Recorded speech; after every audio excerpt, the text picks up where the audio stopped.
L'année dernière, il avait mis en 25 matchs 5 buts et 6 passes D. Cette année, il est à 2 buts et 2 passes D.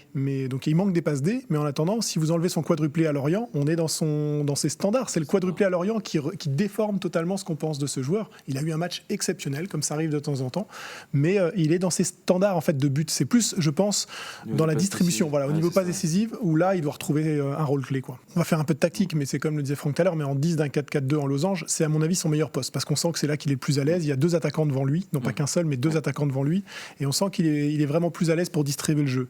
En attendant, un 4-4-2 losange, aujourd'hui, c'est presque anachronique. Il y a très peu de coachs qui l'utilisent, et parce que il y a très peu d'équipes adverses qui l'utilisent.